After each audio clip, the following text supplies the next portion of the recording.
ይህ በኢትዮጵያ ኒው ሚሊኒየም 2000 ፕሬየር ቼን 247 የለውጥ ጉበኞች ማዕከል እየተዘጋጀ የሚቀርብ ሳምንታዊ የጸሎት ፕሮግራም ነው። ቅዱሳን በያላችሁበት አብራችሁን በጸሎት ተተጉ ዘንድ በጌታ ፍቅር እንጠይቃችኋለን።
እግዚአብሔርን በጉባኤ ያመስግኑት። የት ሲባል ህዝቡ ተሰብስቦ በጉባኤ እንዲያመሰግነው ይፈልጋል። እስቲ በዚህ ጉባኤ ያለ ክብር ለጌታ ይሁን፣ ክብር ለጌታ ይሁን፣ ክብር ለጌታ ይሁን። ሃሌሉያ ሃሌሉያ። እግዚአብሔር ይመስገን። እግዚአብሔርን በመገና አመስግኑት፣ በመሰንቆ አመስግኑት፣ 10 አውታር ባለው መሳሪያ አመስግኑት። በሙዚቃ መሳሪያ አሁን እንዳደረግነው አመስግኑት። ገደብ የለውም። እግዚአብሔር ምስጋና ለሱ ይሁን እንጂ የሚቆጠብ ነገር የለም። እግዚአብሔር ይመስገን። ለሱ ይሁን እንጂ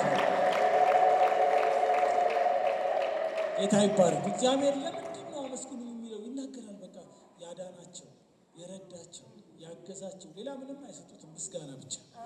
ስለዚህ እኛ እንደ ምድር ረድቶናል፣ እንደ ሀገር ረድቶናል፣ እንደ ቤተ ክርስቲያን ረድቶናል፣ እንደ አገልግሎት ረድቶናል። ክብር ለእግዚአብሔር ይሁን። አግዞናል። ጠላት ስንት ጊዜ ነው ጣምጥቷል። እግዚአብሔር ግን ሁሉን ጸጥ አድርጓል። ለስራው ዕውቅና እንሰጣለን። ለጸሎታችን መልስ እግዚአብሔር ጣልቃ ገብቶልናል። ለለመነው ነገር ሁሉ ጣልቃ ገብቶልናል። እግዚአብሔር ይመስገን። ለእግዚአብሔር ያልሆነ እግዚአብሔርን ለማመስገን ያልሆነ እግዚአብሔር ይመስገን። ነገ ይዛችሁ እናመሰግናለን። ዛሬን ያየነው በሱ ምህረት ነው። አሁን የደረስነው በሱ እርዳታ። ያለሱ ምንም ነን። ይሄንን በሚያቀልብ ነው። በባለውለተኝነት ልብና መንፈስ እግዚአብሔርን ማመስገን አለብን። ስለዚህ ባካችሁ ነገ እንዳልኳችሁ ተውሳችሁ ቢሆን ከበሮ ያለው ጸናጽል ያላችሁን ይዛችሁ እግዚአብሔርን እናመሰግናለን። አሜን። እግዚአብሔር ይመስገን። አሁን ቀጥታ ወደ እግዚአብሔር ቃል ነው የምንሄደው። የእግዚአብሔርን ቃል የሚያቀርብልን ወንድማችን ከአንቆርጫ ሙሉ ወንጌል ወንድም አፈወርቅ ምትኬ ይባላል። በሱ በኩል የእግዚአብሔርን ቃል እንሰማለን። እግዚአብሔር ይመስገን። ለባሪያው ደግሞ እግዚአብሔር በኢየሱስ ክርስቶስ ስም የቃሉን ደጅ ይክፈትለት። እኛም አእምሯችን የተከፈተ ይሁን፣ ልባችን የተከፈተ ይሁን። አሜን። እግዚአብሔር ይመስገን።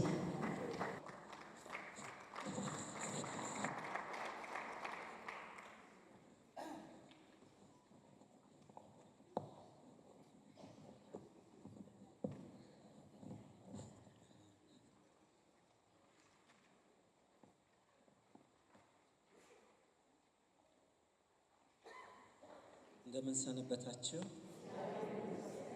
እግዚአብሔርን እጅግ አድርገን እናመሰግነዋለን።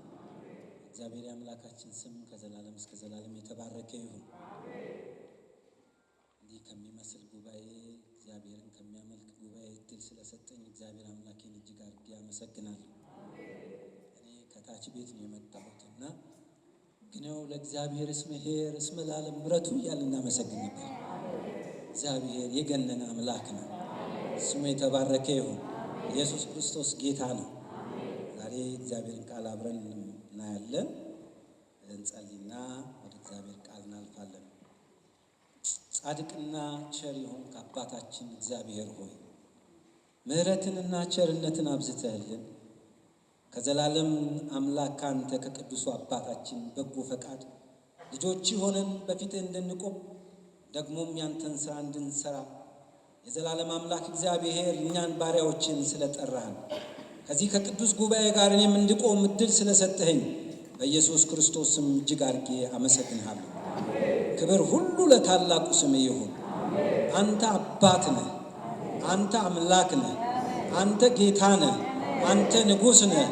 የሚመስልህ የለም። እውነተኛ አባት አንተ ብቻ ነህ። ሰዎች ብዙ አባት አላቸው። የእውነት አባት፣ የእውነት አምላክ፣ የእውነት ንጉሥ ቅዱስ እግዚአብሔር በኢየሱስ ክርስቶስ ስም የተባረከ ይሁን።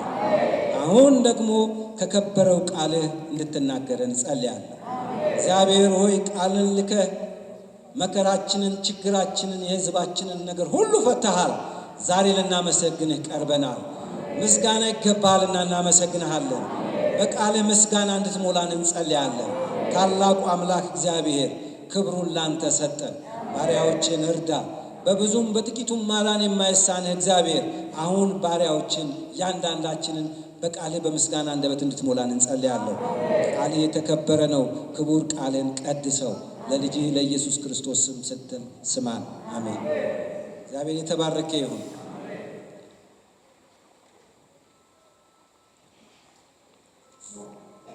እግዚአብሔር አምላካችን ዛሬም በየዘመናቱ በሰራው ስራ ይመሰገናል። ምስጋና የባህሪው ነው። ለሰዎች የሚሰጥ ምስጋና ዝም ብሎ ነው፣ የሥራ ምናምን ሊሆን ይችላል። እግዚአብሔር ግን በአምላክነቱ ባህሪው ተመስጋኝ ነው። ማንም ባያመሰግነው ባህሪው ራሱ ምንድነው? ምስጉን ነው። እግዚአብሔርን እናመሰግናለን። ዛሬ እግዚአብሔርን ቃል የምናየው ከተወሰነ ክፍል ይሆናል። የሰጠሁት ርዕስ መንፈሳዊና ሰማያዊ ልካችንን በማወቅ ማንነትን በማወቅ እግዚአብሔርን ማምለክ፣ እግዚአብሔርን ማክበር በሚል ርዕስ ይሆናል። መንፈሳዊና ሰማያዊ ልክን ማወቅ ትልቅ ነገር ነው። አንድ ታሪክ ነግሬያችሁ ያው የምታውቁት ሊሆን ይችላል። ወደ ትምህርቱ ገባለሁ። አንድ ገበሬ ሞፈር ፍለጋ ወደ በረሃ ሄደ። ካለበት ቦታ ሞፈር ፍለጋ ነው የሄደው። በበረሃ ውስጥ ሞፈር እየፈለገ እያለ አንድ እንቁላል አገኘ። ያንን እንቁላል አነሳ፣ ሞፈሩን ቆርጦ ወደ ቤቱ መጣና ቤቱ የታቀፈች ዶሮ ነበረችና ያንን እንቁላል አንስቶ እዛች ዶሮ ውስጥ ከተተው። ያቺ ዶሮ ያው ደመነፍሳዊ እውቀት አላትና ቀኗ ሲደርስ እያንዳንዱን ያቀፈቻቸውን እንቁላል እየመታች ወደ ጫጩትነት እየለወጠች እሱ ጋር ስትደርስ እሱንም መታችው። ያንን ገበሬው ያመጣውን እንቁላል የሆነ ፍጥረት ወጣ። ያ ፍጥረት አብሮ ከጫጩቶች ጋር ማደግ ጀመረ። አብሮ ያድጋል። ጫጩቶቹ የሚያደርጉትን ያደርጋል። ሲጭሩ ይጭራል፣ ሲለቅሙ ይለቅማል። እንዲህ እያደረገ አብሮ ኖረ። እናት ታቅፋቸዋለች እና ሙቀት ሲፈልጉ ሮጠው መጥተው እሷ ስር ሲገቡ እሱም ሮጦ መጥቶ እናት ስር ይገባል። እናት ነችና አትመችም ለሱ። እሷም አይመቻት እሱም አይመቸው፣ ግን ማድረግ ስላለበት ያደርጋል።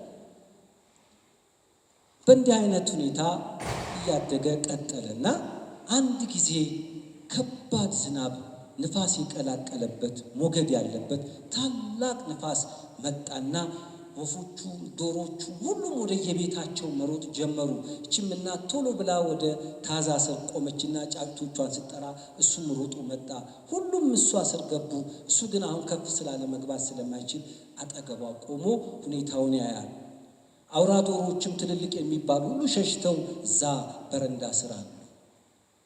ሲያይ አዋፋት በሙሉ አየር ላይ ያሉት በሙሉ እየሸሹ ወደ የጎጇቸው እየገቡ ነው።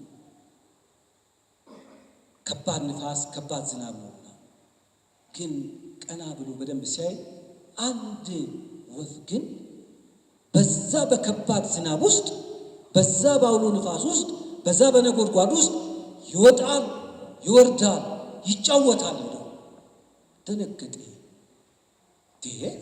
ሁሉ ሸሽቷል፣ ሁሉ ፈርቷል። ይሄ ግን ምንድነው ብሎ ተደናግጦ ወደ አውራው ዶሮ ጠጋልና ምን አይነት ፍጥረት ቢሆን ነው ይሄ እንደዚህ የሚጫወተው በዚህ ሁሉ በሸሸበት አለ። ሲለው አታውቀውም አለ። አላውቀውም አለ። አታውቀውም? አላውቀውም። በጣም ያሳዝናል። እስከ ዛሬ አታውቀውም ነበር? አላውቀውም። ይሄ ንስር ይባላል። ንስር አለው። አዎ ንስር ይባላል። ንስርን አታውቅም? አላውቅም። አዝናለሁ አለና እስቲ ክንፍን ዘርጋው አለ። ወፉ ክንፉን ዘረጋ። አየኸው ክንፍ ከኛ ሁሉ እኮ ያልፋል። እስቲ እግርህንም ዘርጋው በደምብ። እግሩን ዘረጋ። እግሩ ረጅም ነው። አንተ እኮ ክንፍህም እግርህም ምንድን ነው? ንስር ነው። አላወቅም። ግን ከጫጩት ጋር ምን ሆነ ነው ያለው? ጫጩት ሆነ አለህ። እባክህን አላወቅም። አንተ እኮ እንዲህ ከሚሰነጥቁት አንዱ ነህ። እኔ አሁን እስቲ ክንፍን ዘርጋ አድርግና አንዴ ወደ አጥሩ ዝለል አለው። አንዴ ዘለለ፣ ተመልሶ መጣ። እስቲ ደግሞ ከፍታ ጨመረ። ከዚያ በኋላ እየበረረ ወጣና ወደ ታች እያየ አላወቅኩም ነበር። ብዙ ዘመን ከእናንተ ጋር ተንከራተትኩ፣ እናንተን ማሳዘንኩ። ይቅርታ አድርጉልኝ። አሁን ማንነቴን አውቄያለሁ። ከዚህ በኋላ እዚህ ቦታ ላይ አታገኙኝም ብሎ ሰንጥቆ ወጣ ይላል። ማንነትን አለማወቅ እጅግ የሚጎዳ ጉዳይ ነው። ማንነት ትልቅ ነገር ነው። በዚህ ዘመን የአይደንቲቲ ክራይሲስ በጣም ሰፊ ነው። በየቦታው አይደንቲቲ እንጠየቃለን። ማን አንተ? ዘርህ ማን ነው? ሃይማኖትህ ምንድን ነው? ምናምን ምንድን ነው? ብዙ ነው ጥያቄው። ዛሬ ግን ማንነታችንን በደንብ አውቀን በማንነት ላይ የቆመ ምስጋና እንሰዋለን። ገርማችኋል። ለአብርሃም እግዚአብሔር ኪዳን ሲገባለት እሱ አሕዛብ ነው፣ አምልኮተ ጣዖት የሚያመልክ ሰው ነው። ግን የብዙ አሕዛብ አባት አደርግሃለሁ አለውና ወጣ። ቁጥር 1 ላይ እንዲህ ይለናል፣ የእግዚአብሔር ልጆች ተብለን ልንጠራ አብ እንዴት ያለውን ፍቅር እንደሰጠን እዩ፣ እንዲሁም ነን። ስለዚህ ምክንያት ዓለም እርሱን ስላላወቀው እኛንም አያውቀንም። ወዳጆች ሆይ አሁን የእግዚአብሔር ልጆች ነን። ምንም እንደምንሆን ገና አልተገለጠም። ዳሩ ግን ቢገለጥ እርሱን እንዳለ እናየዋለን፣ እርሱን እንድንመስል እናውቃለን ይላል። እግዚአብሔር ልጆች ተብለን ልንጠራ አብ እንዴት ያለውን ፍቅር እንደሰጠን እዩ፣ ደግሞ እንዲሁ ነን፣ ልጆቹ ነን። ግን ዓለም እሱን ስለማታውቀው እኛን ምን አታረገንም?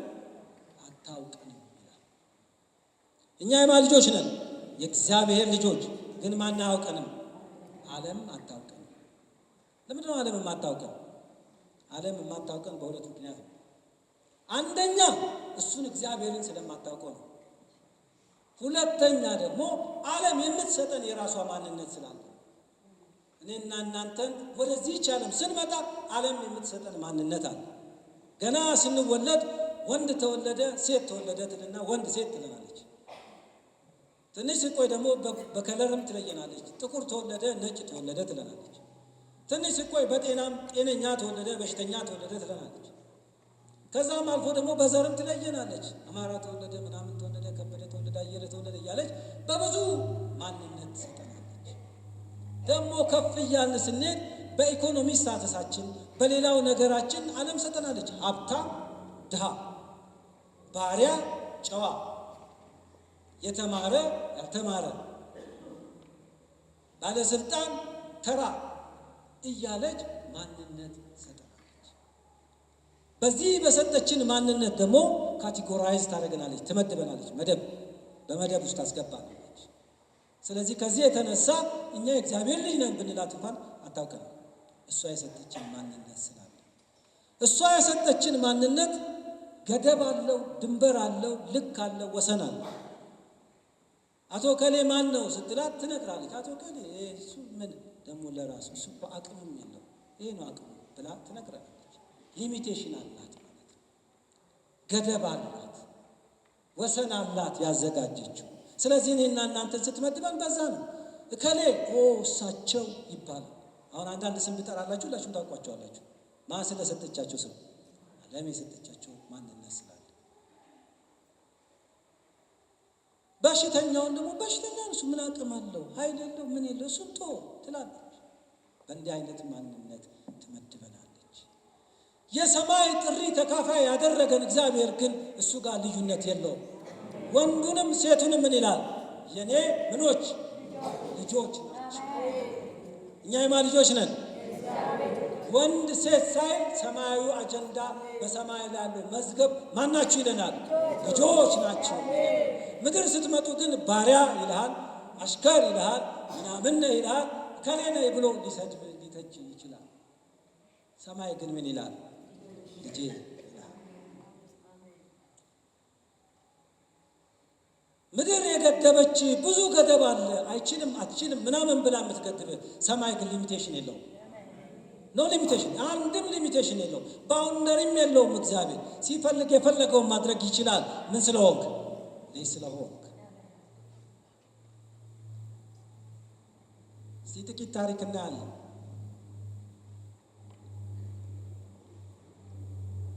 በጣም የሚገርም ታሪክ በሁለተኛ ነገሥት ምዕራፍ 3 ላይ ምዕራፍ 5 ላይ አንድ ክፍል አለ። እሱ ላይ የምናየው ነገር አለ።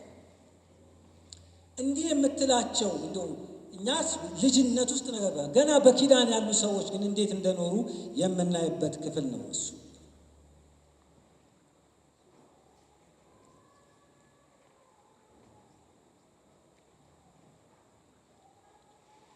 ምዕራፍ 4 ማለት ምዕራፍ 5 ይህን ክፍል ትንሽ ገለጽ ላድርገውና ከዛ በኋላ እንሄዳለን። ይሄ ጊዜ እስራኤል ለሁለት የተከፈለችበት ዘመን ነው። በእስራኤል እና በይሁዳ ተብለው ተከፍለው በነበሩበት ዘመን ላይ እስራኤል የሚባለው ሰሜኑ ክፍል እግዚአብሔርን በጣም እየበደሉ እያሳዘኑት ስለመጡ እግዚአብሔርን የሚያውቁ ሕዝቦች እንደ እግዚአብሔር አልሆነ እየሆኑ ሲመጡ እግዚአብሔር ለሶርያውያን አሳልፎ የሰጠበት ዘመን ነበር። ስለዚህ ሶርያውያን በእስራኤል ላይ በጣም ብዙ ግፍ ያደርጉባቸው ነበር። በጣም ያስጨንቋቸው ነበር። በጣም ብዙ አይነት ክፋት እየተሰራባቸው ምድሪቱን ያጎሳቆሉበትና ምድሪቱን የመቱበት ዘመን ነው።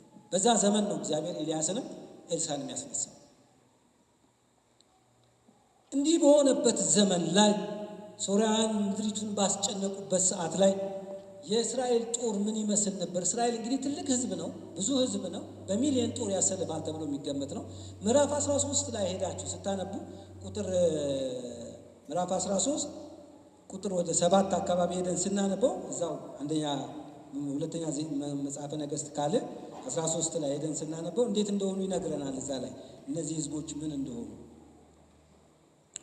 በይሁዳ ንጉሥ በአካዝያስ ልጅ ኢዮአካዝ በ23ኛው ዓመት ኢዩ በአካዝ በእስራኤል ላይ በሰማርያ ነገሰ 17 ዓመት ነገሰ ይልና በእግዚአብሔር ፊት ክፉ ነገር አደረገ። እስራኤልን የሚያሳተውን የናባጥ ልጅ ኢዮርብዓምን ኃጢአት ተከተለ እያለ ይናገርና ከዛ ይቀጥልና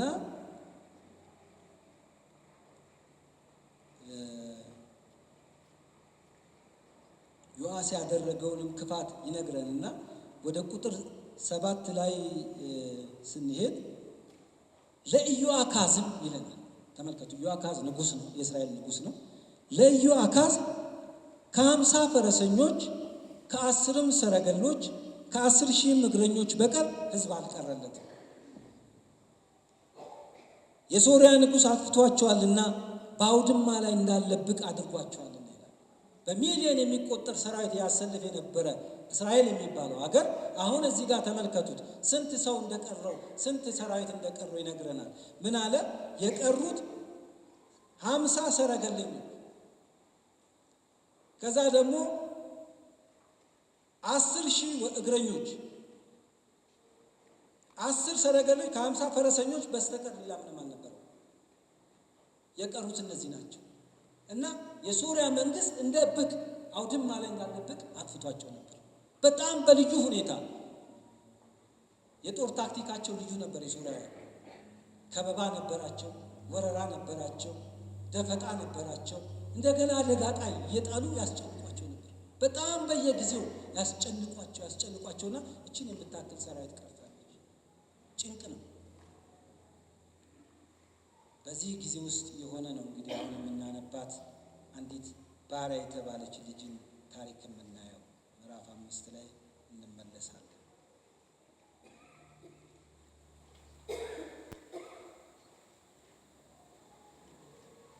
ሰራዊት አለቃ ንዕማንም እግዚአብሔር በእርሱ እጅ ለሶርያ ደህንነትን ስለሰጠ በጌታው ዘንድ ታላቅና ክቡር ሰው ነበረ። ደግሞም ጽኑ ኃያል ነበረ፣ ነገር ግን ለምጻም ነበረ ይለናል። በዚህ ዘመን ውስጥ ሶርያ በምታስጨንቅበት ሰዓት የሶርያን ጦር የሚመራ አንድ ትልቅ ኃያል ሰው ነበረ። እንደውም እግዚአብሔር እንዳስነሳው እግዚአብሔር እድል እንደሰጠው ነው የሚናገረው። ይህ ሰው ጽኑ ነው፣ ኃያል ነው። በጦር ስራ ታክቲኩ በጣም ከባድ ነው። ስለዚህ ንጉሱ ራሱ ያከብረውና ለሶርያ ደህንነት ሰጥቷል ተብሎ የሚታመን ሰው ነው። ግን ለምጻም ነው። አብዛኛው የጦር ታክቲኩ የሱ ነው። እስራኤልን የሚያጠፋበት፣ እስራኤልን ለመደምሰስ የሚያደርግበት። እንደውም የመጨረሻ ሐሳቡ ምን ነበር? ንጉሱን ከነ ህይወቱ መያዝ፣ ከነ ህይወቱ ይዞ መጫወቻ ማድረግ። ይሄ ነበር ሐሳቡ። በዛን ሰዓት ሲታገል የነበረው ኤልሳ ነው። እንዲህ እያደረገ ያለበት ሰው ይሄ ሰው ነው። ይሄ ሰው የሚያዘጋጃቸው የጦር ስልቶች በጣም ተወዳጅ፣ ተፈሪ፣ ተከባሪ ነበሩና ህዝቡ ሁሉ ንጉሱ ሁሉ ሳይቀር የሚያከብረው የሚፈራው ሰው ነው። ይሄ ሰው የላካቸው ከሶርያ የተላኩ አደጋ ጣዮች ድንገት ወደ እስራኤል ምድር ገቡና አደጋ ጥለው በአደጋው ውስጥ አደጋ ደርሶ ሰው ሞቶ ይሆናል። አደጋ ደርሷል፣ ከፍተኛ ጉዳት። ከዚህ መሃል ግን አንዲት ብላቴና ልጅ ተያዘች። ከሶርያን ሀገር አደጋ ጣዮች ወጥተው ነበር። ከእስራኤል ምድር ታናሽ ብላቴና ሴት ማርከው ነበር። የንዕማንን ሚስት ታገለግል ነበር ይላል። ይህች ልጅ ሰው ሳይሞትባት አይቀርም ብዬ አስባለሁ። እናት አባቷም ሳይሞቱ አይቀርም፣ ወንድሞቿ ሳይሞቱ አይቀርም። ምክንያቱም አደጋ ጥለው ነው ይህችን ልጅ ይዘዋት የሄዱት። ብላቴና ነች። የሆነ ጭንቅ ነገር አይታለች። ይዘዋት መጡና ያው የተገኘችው እቺ ነች ብለው እችንም ለማሰጡ ለንዕማን ቤት የሚስቱን እንድታገለግል ተሰጠች። ንዕማን በንጉሥ የተከበረ የተፈራ ሰው ስለሆነ በሱ ቤት አንድ ባሪያ ብቻ አይኖርም። ብዙ ባሪያዎች አሉ፣ ብዙ አገልጋዮች አሉት። ስለዚህ እቺም አንድ ትንሽዬ ባሪያ ትንሽዬ 14 15 ዓመት የሚሞላ ሕፃን ተወርውራ ወደዛ ግቢና እዛ አገልግይ ተብላ ተጣለች። ትንሽ ልጅ አስቡ፣ በጭንቅ ነው የምትመጣው። ቤተሰቡ ሞቶባት ከሆነ ደግሞ ያንን አይታለች፣ ደም ሲፈስ አይታለች፣ ብዙ ነገር አይታ ነው የመጣችው። መታ እዚህ ገባች። እዚህ ሰው ቤት ውስጥ ገብታ ባሪያ ነች። ወደዛ ወደ ኩሽናው አካባቢ ይመስለኛል እዛ ጋር ሄዳ እዛ እንድትሰራ ተፈቅዶ እዛ ጋር ቁጭ ብላለች። ንዕማን ጄኔራል እንበለው ወይም የጦር አዛዥ ትልቅ ሰው፣ በንጉሥ ዘንድ የከበረ፣ በቤቱ እንዴት ይፈራ? ቤቱማ ሁሉም ምን የሚያየው እንደ አምላክ የሚሆን ሰው ነው። ምንም ለምጻም ቢሆን ማንም የሚናገረው የሚደፍረው የሌለ ታላቅ ሰው። ይሄ ሰው እዛ ቤት ውስጥ ሆና በርቀትም ቢሆን ታየዋለች። ተፈሪነቱ፣ ክብሩ፣ ማዕረጉ ያለው ህዝቡ የሚያደርግለትን ሽርጉድ እያየች በእሷ ላይ የደረሰው ደግሞ ችግር መከራ ያም እየተሰማ ቀና ብላ ስታየው ግን ምን ታይበታለች? ለምጽ ታይበታለች። ገርማል። ይህ ሰው ደግሞ ህዝቧን እያጠፋ ያለ ሰው ነው። እቺ እኮ ገና 14 15 ዓመት አልሞላት ብላቴና ነች፣ ግን ባሪያ ተብላ ተጣለች። ህዝቧን ያስጨነቀ፣ በረሃብ የሚያስጨንቅ ታውቃላችሁ። ከከበባ ረሃብ ገብቶ እንኳን እነዛ 5 ለምጻሞች የዛን ሁሉ የሚሰሩ ሶርያውያን ናቸው። እንዲህ የሚያስጨንቅ ህዝብ ነው፣ መንግስት ነው። ይሄ ነው እየደነፋ የሚያመጣው። በዚህ ሁሉ ውስጥ እያየች ግን ባሪያም ትባል እንጂ እግዚአብሔርን ታውቀዋለችና የእግዚአብሔር ጽድቅ ቃል አፏ ውስጥ ገባ። ማነች እሷ? ታናሿ ባሪያ። ማንም የማያት መቤቷም አታያት። ምን ሌሎች የተሻሉ ባሪያዎች አሉ። እቺ የወደቀች እዛ ነች። እዚች ሴት ውስጥ ግን ምን ገባ? የጽድቅ ቃል ገባ። አየችና ይህ ሰው አለች በልቧ ወደ እኔ አገር ቢሄድ ሊያፈርሳት ሊያጠፋት የሚጓጓት አገር ወደዛ አገር ቢሄድ የኔ አምላክ የእስራኤል አምላክ በነቢዩ የሚሰራው እሱን ይፈውሰው ነበር ብላ ሐሳቧን በውስጡ ያዘች። ይሄን ማሰብ ከባድ። እኔ ቁጭ ብዬ እንዴት አሰበች ብዬ አስባለሁ። እንዴት መጣለ? ይገርማል። እግዚአብሔር እሷ እኮ የተናቀች ነች፣ እሷ የተጠላች ነች፣ ወደዛ የወደቀች ነች። ማንም አያናግራት። በዚህ ላይ ፍራስትሬሽን ውስጥ ነች ያለችው። የቤተሰቦቿ ጭንቀት፣ ሁሉን ነገር ታየዋለች። ያ ሁሉ እያለ ይህን ያደረገ እሱም ቢሆን ግን ውስጧ የገባው የጽድቅ ነገር ነው። እንዴት ላድርግ? ይህን መናገር ቀላል ነው? ይህን መናገር ከባድ ነው። ለማ ይነገራል? ለንዕማን መንገር ከባድ ነው። እንኳን ለንዕማን ለሚስቱ መንገርም ከባድ ነው። ብዙዎች አሉ የቀረቡ፣ ግን ጽድቅ ነው ያገባው። አፏ ውስጥ ያለው ምንድን ነው? ጽድቅ ቃል። ስለዚህ እያጣጣረችም ይሆን እየተጨነቀች መንገር አለብኝ ብላ ወሰነች። እመቤቲቱ ወደምትሄድበት ወደምትቀርብበት አካባቢ እየፈራችም ቢሆን እየተንቀጠቀጠች ጠጋ ያለች ትመስለኛለች። እየተንቀጠቀጠች ተጠግታ ምታያትም አይመስለኝም። የናቀቻት ሕፃን ስለሆነች ንቃታለች። ወደዛ እመቤቴ ትላለች። ምን ንቃት ነው? ምን ይሄ ራሱ አነጋገር አንዳንዴ ያስጨንቃል። እንዲህ ብሎ ባይናገርም እንዲህ ዝም ብዬ ሳስበው እንደዛ ነው። እንዲህ መንፈስ ቅዱስ አጭር አደረገው እንጂ ነገሩ ከበድ ያለ ነገር ነው። በጭንቅም ቢሆን ምንድን ነው የምትፈልጊው? ምንድን ነው የምታስቢው? ምንድን ነው? አይ አንድ ነገር ለመናገር። ምንድን ነው የምትናገረው? አይ ስለ ጌቶች ነው። ስለ ጌቶች አስቡ። ንዕማን እዛ ቤት ውስጥ እንዴት እንደሚፈራ እንዴት የሚከበል ምንድን ነው? አይ ስለ ለምጻቸው ነው። ይድፈላ ቀና ብለሽ ለምጹን ታያለሽ። እንዴት ብትደፍሪ ነው ሳትላት ቀር እንዴት አይደለም። ወደኛ ሀገር ቢሄድ እሱ ወደሚያጠፋት ሀገር ቢሄድ እዛ መጫወቻ የሚያደርጋት ሀገር ቢሄድ እዛ ያለ አምላክ ምን ያደርገዋል? ምን ለምጹን ይፈውሰዋል። ትምታትም አትምታት አይናገርም እንጂ መቼም ብዙ ነገር ሳትል አትቀርም። እቺ እናት እየተናደደች እቺ ሴት እቺ ደፋር ደግሞ እሱን ታይጀምር ጌታዬ እያለች ትሄዳለች። የተናገረችው የጽድቅ ቃል ነው። ከሕፃን አፍ ነው የወጣው። ከብላቴና ከማትጠበቅ ከወደቀች ተማርካ ከመጣች መጫወቻ ከሆነች ደፋር አየችው። ቀና ብላ እንዴት ደፍታ ታየዋለች እያለች እየሄደች አይለቃትም። ቃሉ የምን ስለሆነ ጽድቅ የእግዚአብሔር ቃል ስለሆነ ምንም በባሪያ አፍ ነገር እንጂ የማ ቃል ነው? የእግዚአብሔር ቃል ነው። ያዘ ይሄ ቃል ሰላሟን ነሳ። ቀኑን መዋል አልቻለችም። ትቁነጠነጣለች። በሄደችበት እስራኤል ቤት ትላለች። እቺ ምናምን እያለች ማለች። ማታ ላይ ንዕማን የመጣ ይመስለኛል። ንዕማን ሲመጣ እንደ ወትሮ እንደ ሌላው ጊዜ በደስታ ፍንክንክ እያለች አልተቀበለችው። ትንሽ አዘን ብላለች። ምን ሆነሻል? አይ ምንም፣ ዛሬ ደስተኛ አይደለሽም። ጽድቅ ይዟላ። አይ ምንም። እሺ ራትም ብዙ አልበላችም። ይሁን እስቲ ተብሎ ወደ መኝታ ሄደው ተኝተው፣ እሷ ግን እንቅልፍ የላትም። እስራኤል ቢሄድ ምን ይሆናል? ይፈወሳል። እስራኤል ቢሄድ ምን ይሆናል? ይፈወሳል እያለ ውስጧ። ስለዚህ መቅነጥነጥ ነው መኝታዋ። ወደዚህ ትገላበጣለች፣ ወደዚህ ትገላበጣለች፣ ወደዚህ ትገላበጣለች። ሰውየውን የነሳችው እንቅልፍ ይመስለኛል። አንድ ጊዜ ትልቁ ፓስተር ቾ እንዲህ አይነት ምስክርነት መሰከሩ። ገና በልጅነታችን ወንጌል እንደጀመርን ሶል ኮሪያ ውስጥ አሉ። ቤተክርስቲያን ለመስራት እግዚአብሔር ተናገረንና ያንን ሐሳብ አቀረብንና ለሕዝቡም ነግሬ ትንሽ ትንሽ ነው የሚዋጣውና እኔም ስጸልይ እግዚአብሔር እንዲህ አለኝ። ያኔ ችግር በረሃብ ዘመን ላይ ነው እነሱ የተነሱትና ቤትን ሽጥና ለቤተ ክርስቲያን ስጥ የሚል ነገር እግዚአብሔር ድምፅ ሰጠው። ፓስተር ቾ ደነገጠ። ኧረ ይህን ነገር ሴቲቱ ብትሰማሽ አትልም፣ ባለቤቴ ኧረ ጥሩ አይደለም ምናምን ብሎም አሰበ። ጸለየ። ምንም አማራጭ ስለሌለው ቀጥታ ወደ ቤት ሄደ።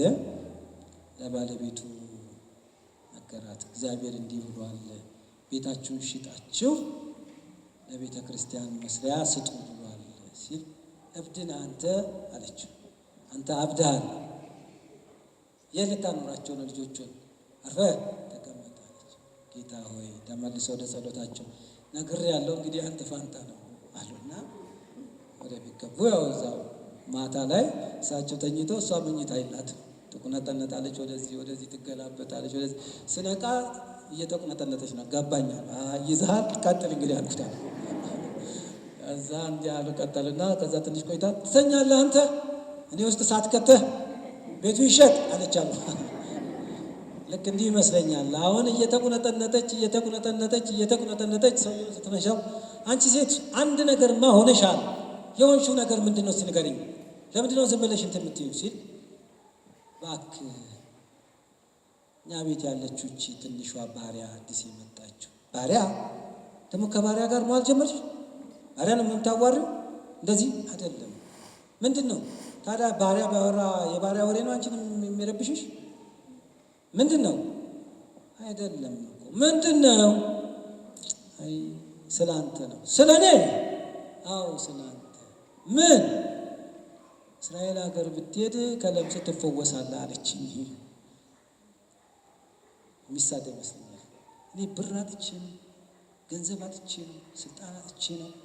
ለምጽ የሚፈወስ ቢሆን የትስ ሀገር ሄጄ መፈወስ አልችልም ነበር?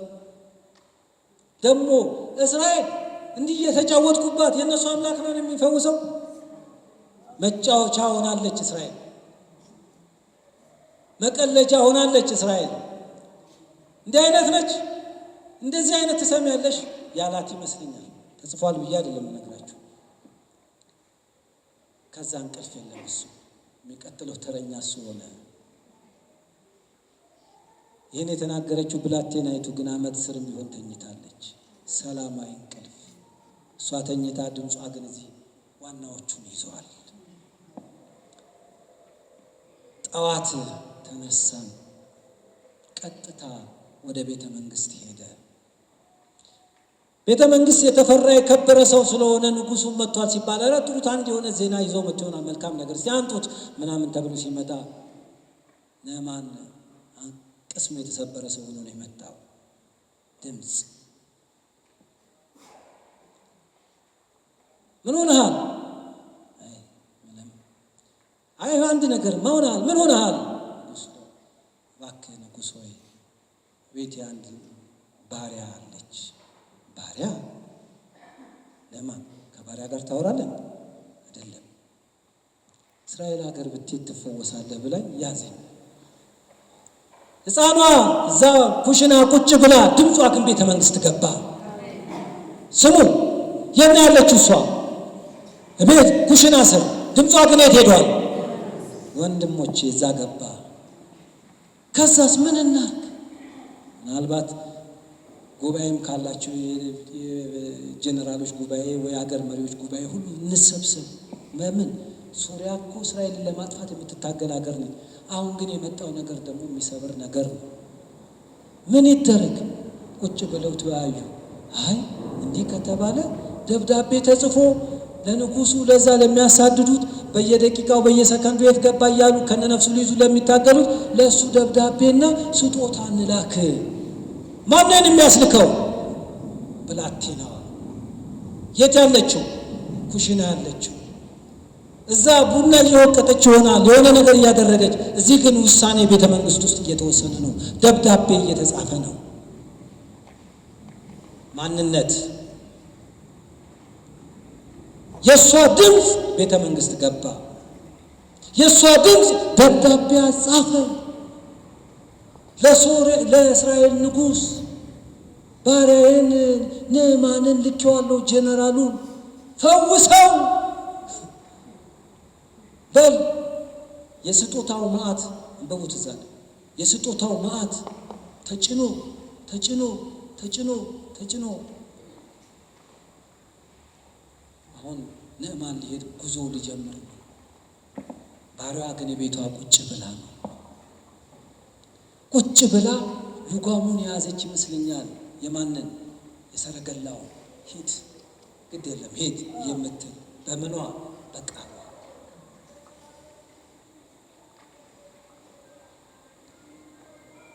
አሁን እስራኤል ጭንቅ ውስጥ ባለበት ሰዓት አሁን እየመጣ ያለ፣ ከዚህ በፊት ሰራዊት መጥቷል ንጉሡንም ኤልሳዕን ለመያዝ።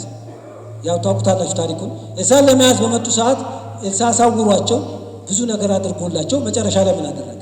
ይዟቸው ሄዶ እዛ አይቷል። ንጉሥ ደንግጦ ሰራዊት መጣብኝ እያለ ሲጨነቅ ሲያይ ከፊት ለፊታቸው ማን አለ? ኤልሳዕ አሰልፎ ነው እየመጣ የነበረው የሶርያን ጦር። ምግብ አብልቶ ሁለተኛ እንዳትመጡ ብሎ ሸኝቷቸዋል። ዛሬ ግን የመጣው የሰራዊቱ አለቃ ነው። ጀነራል ንዕማን ነው የመጣው። የሚፈራ የሚከበር ሰው ታጅቦ ነው የሚመጣው። በሰረገላ ነው የሚመጣው። ሲመጣ ንጉሥ ያየው ይመስለኛል በርቀት። እባካችሁ ኤልሳዕን ፈልጉ፣ ኤልሳዕ አለ ወይ? ኤልሳዕ እዛ ጋር የለም፣ በግራ በቀኝ ኤልሳዕ የለም። ግን የሕፃኗ ቃል አለ። ምን የሚሰራ የሚይዝ የሚነዳ የተናቀችውን እስራኤል ከፍ የሚያደርግ ድምፅ ያለባት ባሪያ የት ነው ያለችው? ግን ምን የሆነች ነች? ባሪያ። ግን ምን ታረግ? እስራኤልን የምታነሳ። ስማ አንተ ባሪያ፣ አንቺ ባሪያ ተብለሻል። አንተ ወደቅ፣ አንተ ምናምን ተብለሃል። እውነት በጽድቅ ከቆም እግዚአብሔር በአንተ ምድርን ያነሳል። ዘመኑ የኢትዮጵያ ነው። እንገራችሁ የኢትዮጵያ አሁን የሚያነሳት በኃያላኖቿ አይምሰላችሁ። በታላላቆች አይደለም፣ በባለስልጣኖች አይደለም። እግዚአብሔር በተናቁ ግን የእሱ ልጆች በሆኑ ምን ያደርጋል? ይጀምራል ስራ። ኧረ የለም በቃ ጨረሰን እያለ እየተንቀጠቀጠ መጣ። እኔ ሕፃኗ ምንትል ብታየው ምንትል ይሆን? ገባችሁ? የእስራኤል ንጉሥ ንዕማን ፊት ሲደርስ እየተንቀጠቀጠ ያው ደብዳቤውን እያነበ ይኸው ሰውየው ነገር እየፈለገ ነው። ይኸውላችሁ እኔ አምላክ ነኝ ወይ እኔ ሰውን ከለምጽ ማድን እያለ እየተንቀጠቀጠ፣ እሷ ግን ቤታ ቁጭ ብላ ምን ብላለች? እሷ የምታውቀውን እግዚአብሔር ንጉሡ ምን አይለው ግን ምንድን ነው ንጉሥ ሆኖ ተቀምጦ ማንን አያውቀው? ብላቴና ሆና ባሪያ ሆና ግን ምን ታውቃለች? አምላኳን ታውቃለች። አምላክህን ወቀው፣ አምላክሽን ወቂ። የዛን ሰዓት እግዚአብሔር ባንቺ የሚሰራው ትልቅ ነገር ነው። ተንቀጥቅጦ ምናምን ሲል እኔ እዛ ሆና ለካ ኬሮፍም ሳታስገባት ቀርም ስልክ ትደውል ምን ይሆን አላውቅም። ኤልሳዕ ልክ ያለው ሰው ተቀበለው ምናምን ያለችው ይመስላል። መንቀጥቀጡን ልብስ መቅደዱን ሲሰማ ኤልሳዕ ተው፣ ለምን ልብስ ትቀዳለህ? ጥራው ወደ እኔ።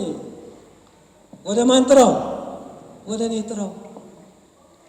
ከቤቱ እንኳን አልወጣም። ነገራችሁ ኤልሳዕ ሲመጣ ምን አለ? ሂድና ዮርዳኖስ ውስጥ ስንት ጊዜ ታጠብ? 7 ጊዜ ብቅ ጥልቅ በል። በቃ አባናና ፋርፋ ምን የመሳሰሉ ንጹህ ወንዞች እያሉ እዚህ የደፈረሰ ዮርዳኖስ የሚባለው ወንዝ ውስጥ ተጠመቅ ይለኛል እንዲህ ብሎ ሊሄድ ሲል ምን አለ? ኧረ ተው አባታችን፣ ኧረ ተው ስማ ውስጥ ምን አለ?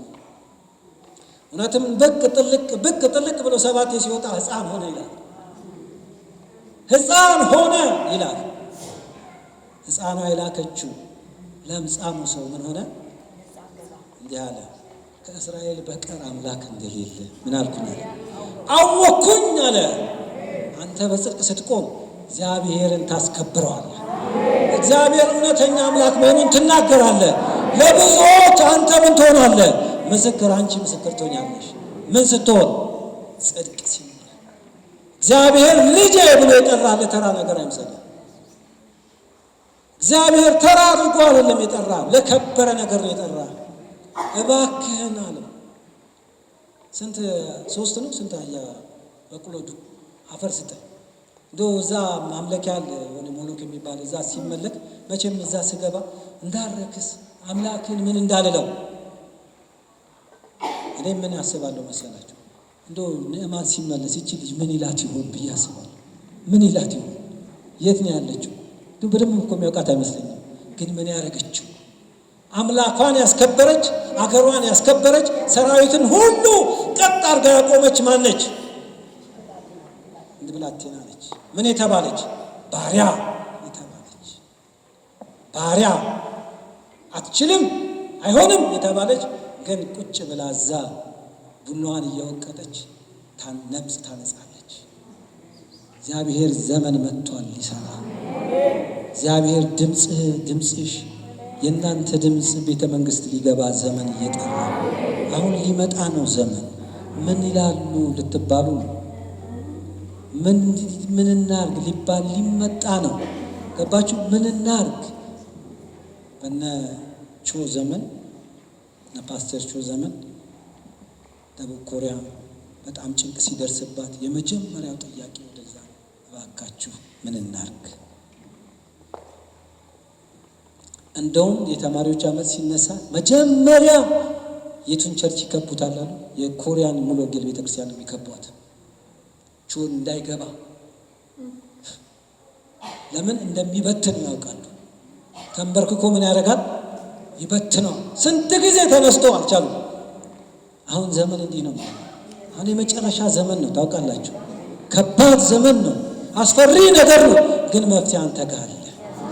መፍትሄው አንቺ ጋር አለ። መፍትሄው እናንተ ጋር አለ። ሕዝቤ ሆይ እግዚአብሔር ተነሱ ይላቸዋል።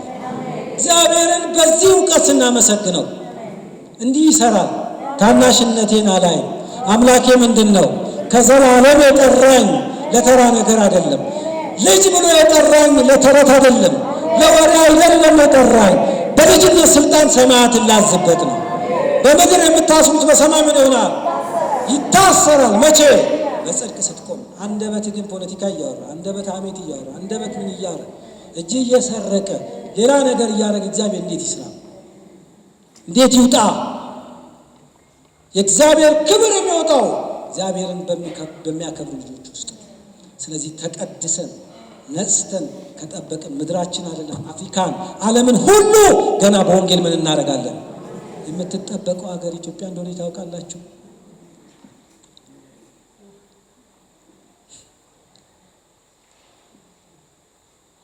አንድ ጽሑፍ አለኝ። ትምህርቶች እንደዚህ ያዘጋጃሉና ዘውልቁን እንዲሁ ሳጠና እግዚአብሔር ያሳይ። ህዝቡን አሰፋፈሩን ነገረውና ህዝቡ ሰፈረ። ታቦቱና ድንኳኑ ያለበት ጋ ግን የሌዊ ልጆች ብቻ ይስፈሩ ተባለና ሶስቱን ቃት፣ ሜራሪና ጌድሶን ሶስቱ ቦታ ላይ እንዲሰፉ ተደረገና ምስራቁ በር ላይ ግን ሙሴና አሮን ብቻ በምስራቁ ላይ እንዲያድሩ ተፈቀደላቸው። ሌላ አይፈቀድለት። ምን ይላል እዛ ጋር? ልዩ ሰው ቢቀርብ ይገደል። ምን ልዩ ሰው ቢደርስ ምን ይላል? እዛ ምስራቁ በር አይብን እዛ ጌድሶንም ያሉበት ጋር መቅረብ አይቻልም። ግን ልዩ ሰው ምስራቁ በር ላይ ምን አይሆንም? መቅረብ አይቻልም። ልዩ ሰው ቢቀርብ ምን ይሆን? ይገደላል። አንድ አይደለም ሶስቴ ነው ይሄን ቃል እግዚአብሔር ራሱ ይናገር። ልዩ ሰው ቢቀርብ ይገደል፣ ልዩ ሰው ቢቀርብ ይገደል። ማርያም የሙሴ እህት ወደዛ መቅረብ አትችልም። ግን አንድ ነገር ሆነ። ሙሴ ኢትዮጵያዊቷን ሲያገባ ምን ሆነ? እና አሮን እና ሙሴ ምን ሆነ? እና ማርያም ምን ሆኑ? ተቆጡ። ምን ሆነ ማለት ነው? መቼም ወደዛ ጠጋ ማለት ጀምራለች ማለት ነው። ወዴት? ልዩ ሰው ቢቀርብ ምን የሚሆንበት ቦታ? ማነች የቀረበችው? ማ ኢትዮጵያዊቷ ጥቁር ተጠግታለች። ቅናት መጣ። ለሌሎቹ ምን ተብሏል? ልዩ ሰው ቢቀርብ ምን ይሆን? እችኛዋስ ግን እንዴት ነው ዝምታ ነው? ስለዚህ እግዚአብሔር ምን አለው? ኢትዮጵያ ላይ ጉዳይ አለው። ኢትዮጵያ ላይ ምን አለው? እንዲህ አላቸው፣ ሂዱ ወንጌልን ለፍጥረት ሁሉ ስበኩ አለና ከኢየሩሳሌም ጀመረ፣ ይሁዳ ሰማርያ አለና ከዛ ወደ ምድር ዳርቻ ሂዱ አላቸው አይደለ? በተናቸው። ከኢየሩሳሌም ተነሱ፣ ይሁዳ ሰማርያ ገቡና ሰማርያ ደርሰው የሚቀጥለው እርምጃ ሌሎቹ ሀገሮች ሳይነሱ እግዚአብሔር ያያት ሀገር ማ ነበረች? ኢትዮጵያ ነበረች። በጃንደረባው በኩል የተላከው ሂድ ተብሎ ሮጦ ሄዶ 2 ሰዓት ያህል ሳይጓዝ አይቀርም ከእሱ ጋር እየሰበከለት። ካህናት ኃያላን የሚባሉት ሊቀ ካህናቶቹ ያላወቁትን ኢየሱስ ኢትዮጵያዊ ምን አለ? ኢየሱስ የእግዚአብሔር ልጅ ነው ብሎ ተቀምጦታል። ቅድሚያ የተሰጣት ሀገር ግን የተኛች። አሁን ግን ዘመን መጣ። አሁን እግዚአብሔር ሊነሳ ነው። ተጸለይ፣ ተነሳ፣ ተቀደስ። እግዚአብሔር በአንተ ስራ ሊጀምር ነው። እግዚአብሔር በአንተ በልጅነት ስልጣን ያከበረ በግርማው ቀኝ ያስቀመጠ እንዲሁ አይደለም፣ እያወቅከው እንድታመልከው ነው። እያወቅከው እንድታመሰግነው ነው። እያወቅከው እንድትታዘዘው ነው። በአንተ ስራ ሊሰራ እግዚአብሔር ዘመን አምጥተዋል። እንጸልያለን። እግዚአብሔር ዘመን አመጣ። እንጸልይ። በማን ሊሰራ? ዓለም በናቀችው፣ ዓለም በተፋችው፣ ዓለም ቦታ ባልሰጠችው ተራ ነው ባለችው ሰው እግዚአብሔር ስራ ሊሰራ ተነስቷል። እግዚአብሔር ተነስቷል። እግዚአብሔር ተነስቷል። ወገኖቼ እግዚአብሔር ተነሳ። እግዚአብሔር መጣ። እግዚአብሔር ኢትዮጵያን ሊያያት መጣ። ወንድሞቼና እህቶቼ በእናንተም ሊሰራ ታላቅ ነገር ሊያደርግ ይህ እግዚአብሔር በጎ ፈቃድ ነው። አሁን ዘመን መጥቷል። ተነሱና አመስግኑት። እግዚአብሔርን እያመሰገንን፣ እግዚአብሔርን እያከበርን፣ እግዚአብሔርን ከፍ ከፍ እያደረግን እንጸልያለን ከፓስተር ጋር።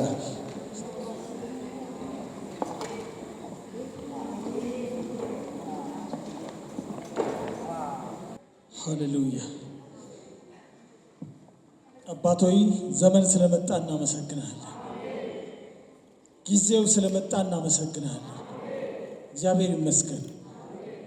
እኔ በጣም እየገረመኝ ያለው ሰሞኑን በዚህ እንደምታውቁት አንድ ወር ጾም ጸሎት ላይ ከሳሚ ጋር ብዙ ሰዎች ይመጡ ነበር፣ ብዙ ነገር ይደረግ ነበር እና በብዙ ቦታ መንፈስ ቅዱስ ሲናገር የምሰማው ነገር ምድራችን ያለችበት ሁኔታ ታውቃላችሁ። ከዚህም ከዚያም ውጥረት ነው፣ ግን መንፈስ ቅዱስ ግን የሚለው የተለየ ነበር።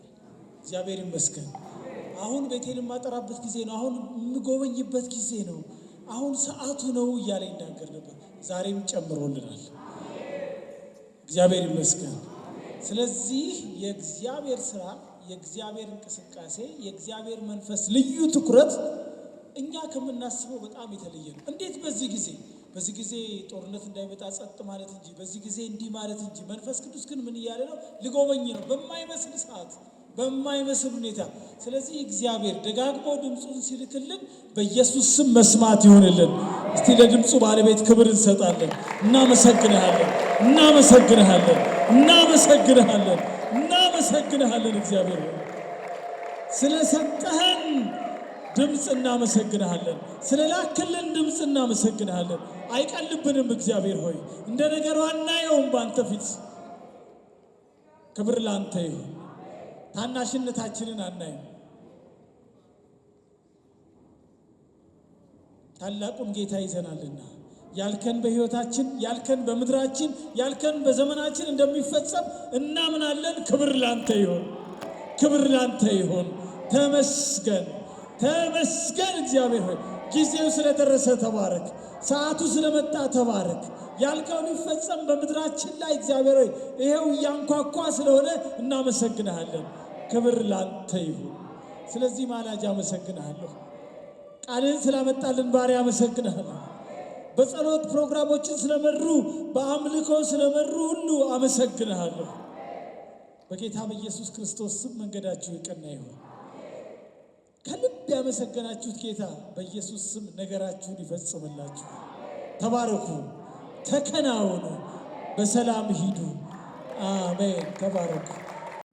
ይህ በኢትዮጵያ ኒው ሚሊኒየም 2000 ፕሬየር ቼን 24/7 የለውጥ ጉበኞች ማዕከል እየተዘጋጀ የሚቀርብ ሳምንታዊ የጸሎት ፕሮግራም ነው።